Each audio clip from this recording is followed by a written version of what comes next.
My name's Jeff. I'm the host here, and I'm sitting here once again with Swami TY, our enlightened teacher, enlightened friend.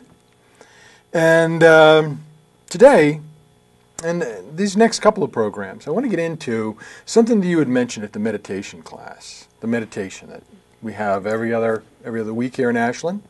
And that is that for the most part, we take a little bit of a different approach. We're not humans having the occasional spiritual experience. We're spiritual beings having the occasional human experience. And a quote that I wanted to read at the beginning that kind of is a segue for this is that we remained localized. So many of us, society in general, remain localized in the boundaries handed down from generation to generation. And we refuse or lose the ability to see that reality is open to revision. And what we'd like to do here is talk about some ways in which you might want to revise your reality.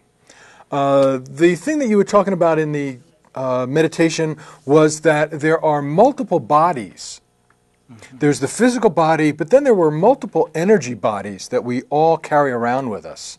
Right. And I was wondering if you could go through the short list, short description, and we could talk about how these different energy bodies, how some of the things we do, create an impact with these different energy bodies that lead us to confusion. Well, that sounds like fun. Confusion is rampant.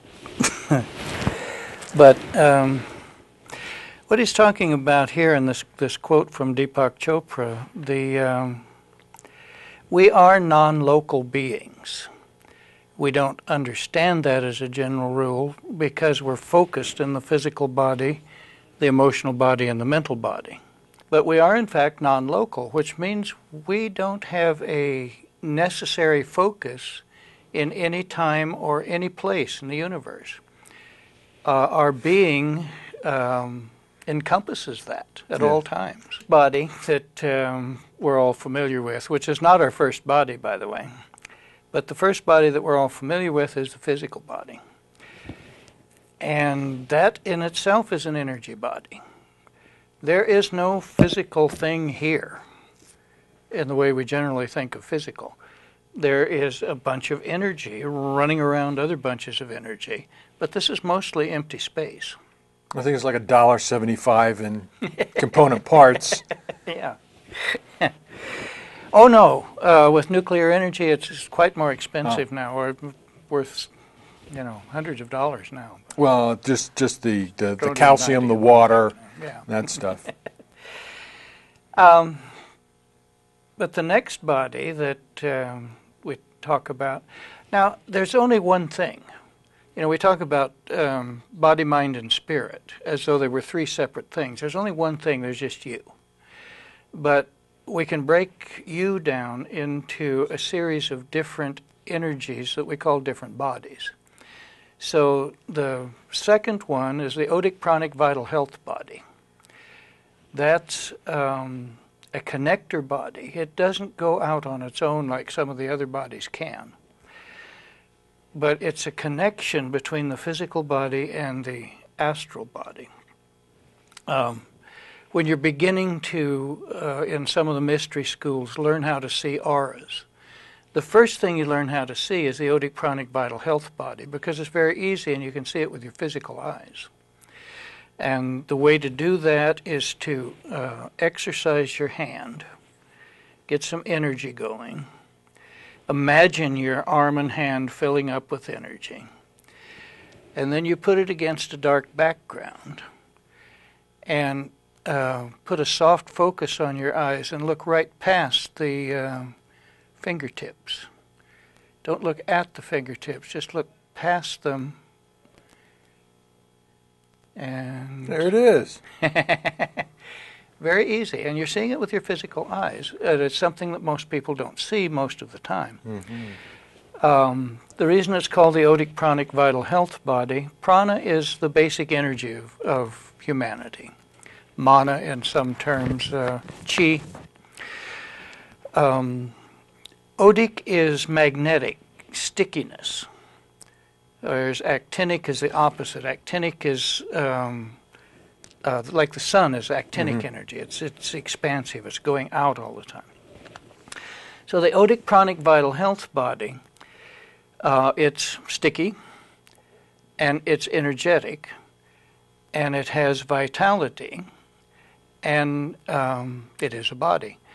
So when you look at somebody and look at their aura, well, the first thing you see is the odic pranic vital health body. If they're sick or upset, it's limp, and it's it looks sick. So a lot of times somebody will come in and with your physical eyes you can see that they look just fine.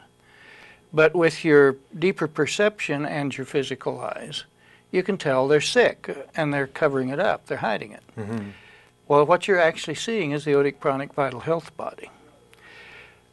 When you're bright and alive and full of energy, it's all spiky. It's it just looks healthy and happy. Looks like a friendly cactus. Oh, there we go. So that's the connection between the physical body and the astral body or the emotional body. The astral body looks exactly like the physical body, same size and shape, but it has no weight on the physical plane. And that's your dream body. And people talk about astral travel. Astral travel, you leave the physical body asleep somewhere, step out of it into the astral body, and then the astral body can travel. It travels very quickly. It doesn't travel instantaneously like the mental body.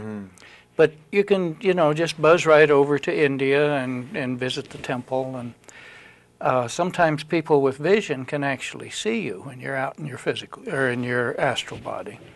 You can appear in people's dreams. All kinds of different phenomena occurring there.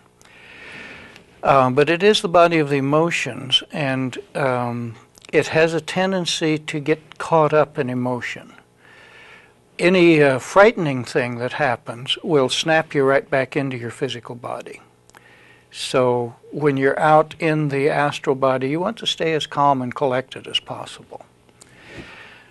The next body is the astral aura, which is kind of a continuation in a way of the odic pranic vital health body. The astral aura is another connector body. It connects the astral body with the odic causal body, also called the mental body. And when you begin to develop your third eye more and more, then you can see people's astral bodies and their astral aura. And you can read the aura and tell how they habitually think, how they're thinking right now. You can look a little bit into their past. You can look a tiny bit into their future. So that's what a lot of psychic readers are working with, is the aura. And this is an atavistic talent. It's not something that necessarily shows great spiritual development. It comes mostly from the third chakra and the sixth chakra, which is the third eye. But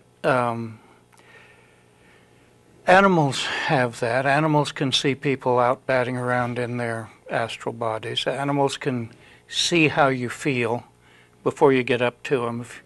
If you go up and you have murderous intentions towards your horse, you're going to get kicked and bit before you get the saddle on. Well, maybe that's what they mean when they say they can smell fear. Yeah. It's more they can see it. Yeah. See it, smell it, hear it. All of the senses work on all of these levels. So they can actually taste your fear before they can even see you sometimes.